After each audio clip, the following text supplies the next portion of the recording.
Welcome to the Adjusted for Risk podcast.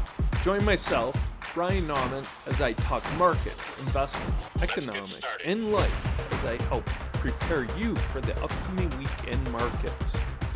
I work for Zephyr, and all opinions expressed by myself and my podcast guests are solely of their own opinions and do not reflect the opinion of Zephyr or Informa, its parent company.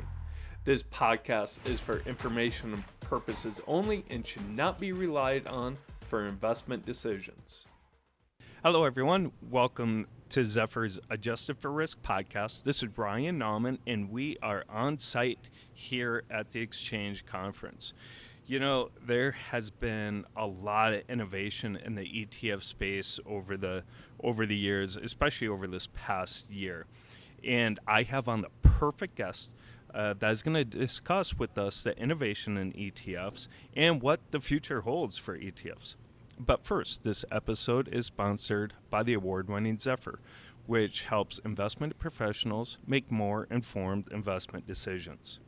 I am honored and very excited to welcome and have Rob Forsyth with me. Rob is the Global Head of ETFs at Lazard Asset Management. Rob, thank you so much for coming on the show. It's a complete honor. Can you tell us a little bit more about yourself and Lazard, please? Sure, happy to. Thanks for having me on, Ryan. Really appreciate the opportunity. So as you mentioned, I'm Rob Forsyth, the Global Head of ETFs for Lazard Asset Management.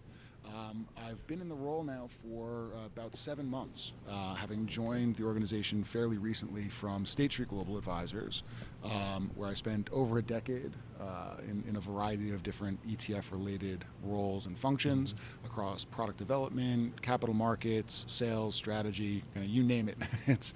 I've kind of seen a lot of different sides of the ETF industry over the years. I'm happy to be bringing that experience to Lazard Asset Management and launch their ETF business for them in the not too distant future. Fantastic. Great information. So so you say Lazard in the future.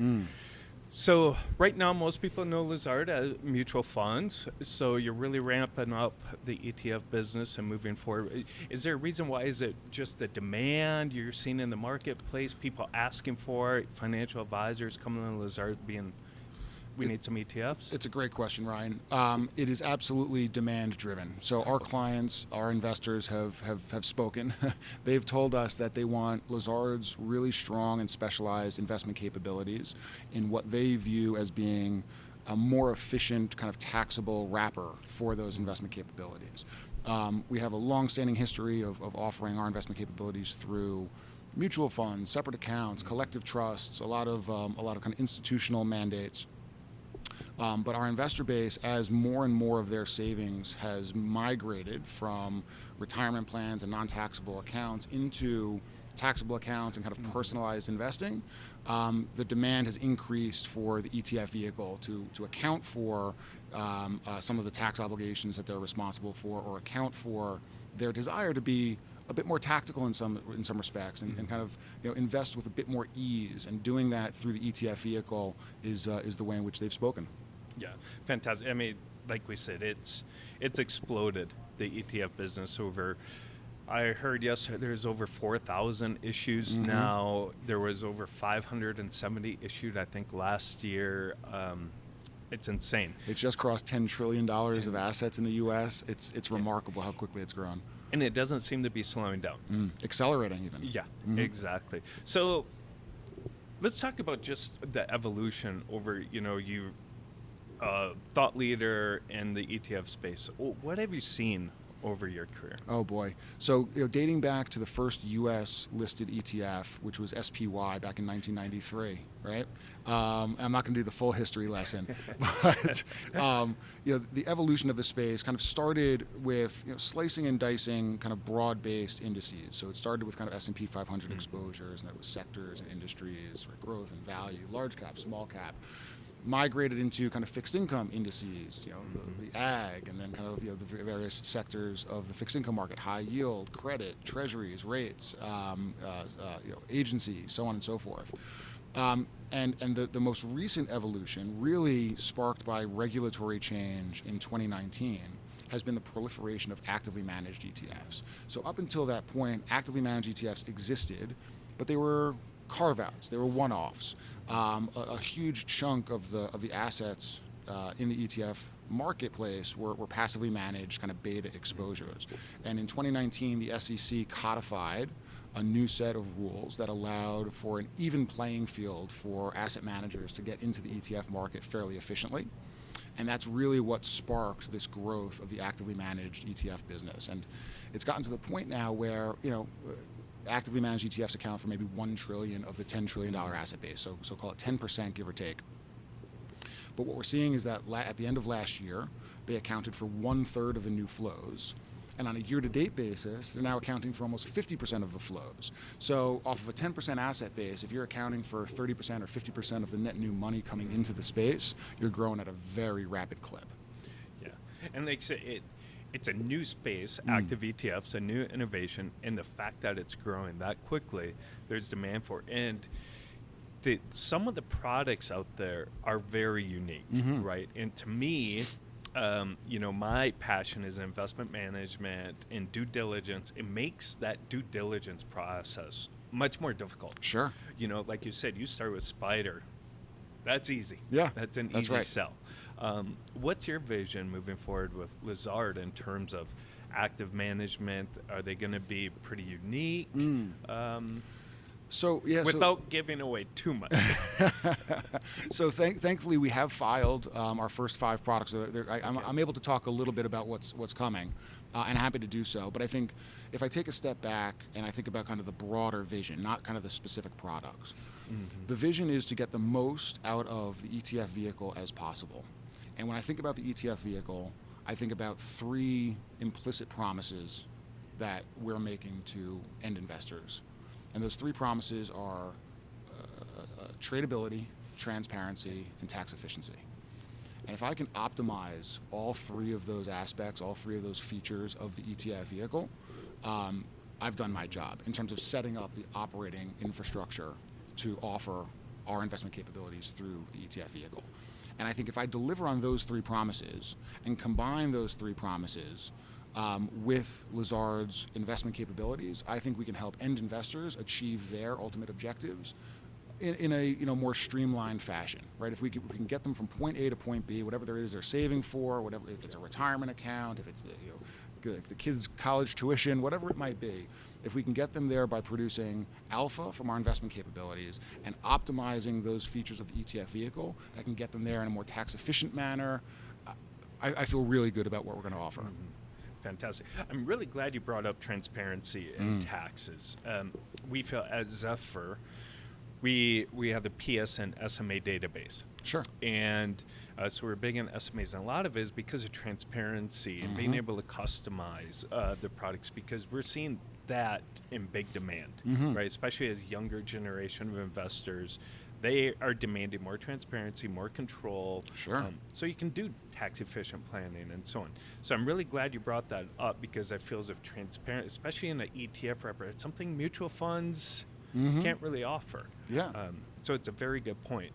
The transparency of the ETF vehicle is central to the other functions working kind of in concert with one another, meaning without the transparency of the ETF vehicle, you lose a lot of the tradability, right? And kind of the customization of your portfolios. Without the transparency of the ETF vehicle, you lose a lot of the tax efficiency, because without having this portfolio available on a daily basis, and frankly, it's one of the reasons that I'm a bit of a purist when it comes to kind of the ETF structure. There's a lot of, you mentioned this earlier, a lot of innovation in the space, and I'm happy to be part of an industry that allows for that innovation and kind of rewards a lot of that innovation. But the original structure, or the structure that most of the ETFs are offered in today, with kind of daily transparency within kind of the realm of the 40 Act, that kind of regulatory environment, is the structure that people are demanding. And a lot of it is because of that transparency, and the transparency that breeds the tradability and tax efficiency that everybody comes to love. Yeah, fantastic. And when I started this industry, aging myself 20-some years ago, it was just all mutual funds. Right. And like you talked about investment objectives, when I started, it was more of your stockbroker, Mm-hmm. right? And it was individual stocks. People are doing mutual funds. But then, the great financial crisis hit, and I Mm-hmm. feel as if it really brought it back to investment, focusing on your objectives. Who cares if you're beating your buddies and you got 10% return? Right. Let's focus on, are your kids going to be able to have enough for college? Are you going to be able to retire? Yeah. And that comes down to ETFs and mutual funds, and instead of just stock picking. That's right. I think a lot of this is born on the back of risk aversion. Risk aversion from end investors, as well as risk aversion from the financial intermediaries that are supporting a large chunk of that kind of retail wealth, if you will. Mm-hmm. And some of that on the back of the global financial crisis was born as the result of the tremendous amount of volatility that people experienced through the GFC, and just becoming a bit more risk averse and wanting diversification and wanting kind of better balanced portfolios. But there was also consolidation in the financial services industry. Yeah. And with that consolidation, you put kind of the decision making of like how portfolios should be allocated in the hands of just a handful of organizations. Mm-hmm. So when you bring all those financial intermediaries together through that consolidation on the back of the global financial crisis, those organizations wanted to ensure that their end investors were as well diversified as they could be, and kind of not taking outsized bets in one area or another. So you had kind of this collective aversion to risk all occurring at the same time in a more consolidated industry. And I think that was one of the key beneficiaries to the ETF, right? I mean, to your earlier point, I don't meet a lot of investors asking for less transparency or higher fees. Right? I think if, generally speaking, if you took a poll of the investors around here, they're going to say, yeah, more transparency and lower fees is the kind of way to go, and the ETF vehicle kind of hits that. You're exactly right. So there's a lot of demand out there. Where do you find some opportunities, maybe as an asset manager like yourself and Lazard, as well as for financial advisors?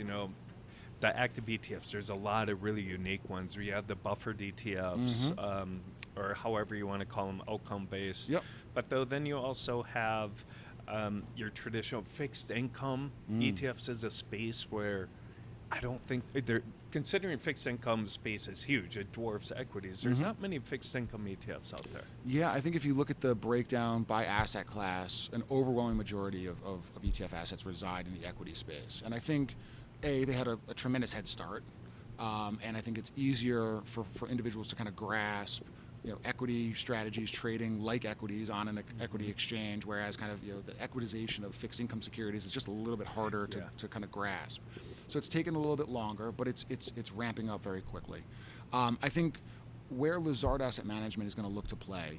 I mean, one of the things I love about the ETF space is the myriad use cases that ETFs have, from like the biggest institutional clients in the world that we cater to, all the way down to kind of self-directed retail investors and everything in between. It's one of the things that kind of keeps things dynamic and growing and innovating. But where Lazard is going to play is for buy and hold use cases. Okay. All right. In what I'll call truly active investment asset classes. Areas of the market in which we've identified inefficiencies and have a team that is adept at exploiting those inefficiencies to produce alpha over the full market cycle. So if we can find a market segment and a portfolio management and investment capability in which we can kind of meet both of those things, and it fits well into the ETF structure, that's how we're going to kind of deliver those outcomes to our end investors. And again, I'm a huge fan of kind of all of the various kind of like trading applications for the ETF vehicle. That's just not who Lazard is. Lazard's going to be kind of buy and hold, well-researched, kind of full market cycle investing capabilities and tools. As it relates to how investors are kind of accessing a lot of these vehicles and what where the pockets of demand are. The products in which we've filed for are in emerging market equities, international developed equities, next-gen technologies, equity megatrends, and Japanese equities. Oh. So if you think about those first 5 products that we're going to be bringing to market, you can start to see that narrative taking place where it's kind of inefficient marketplaces. We're going to be kind of truly active with high conviction stock picks in each of those portfolios. And again, areas in which we have really strong investment capabilities that teams that have been in seat managing these types of investments for institutional clients for many, many years. Rob, that was fantastic. I'm really glad you brought up inefficiencies. I've done a lot of research in Zephyr about those different asset classes and where, maybe it benefits for a financial advisor to go passive, like large core. Yeah. There's not many inefficiencies in there. Sure. The information's out there. Yep. Whereas then, like you said, international emerging markets where the studies show, like active management, that's where you can find some alpha. Absolutely. It's not as efficient. So I'm really glad you brought that up. And we also find that it shouldn't just be passive or active. Building a portfolio, it should be inclusive. Totally agreed. It's a combination of the two. And there's a couple of trends that we've identified through many of our clients in terms of how they're allocating their portfolios. The first is the combination of active and passive and using really cheap beta exposures. This is one of the great things about a highly competitive market like the ETF industry is it puts pricing pressure on kind of like-for-like strategies. And that's driven costs really low in some of the kind of beta and passive indexed areas of the market. So combining those really cheap beta exposures with highly specialized active capabilities is kind of this core satellite approach that we're seeing a lot of financial intermediaries partaking in. Separately, in addition to kind of this core satellite combining active and passive, we're also seeing this kind of barbelled approach to portfolio construction. And individuals barbelling their portfolios in 2 ways. One is for purposes of liquidity. And this is one of the reasons you've seen like this ramp up of interest in kind of private assets, where you can kind of get this illiquidity premium.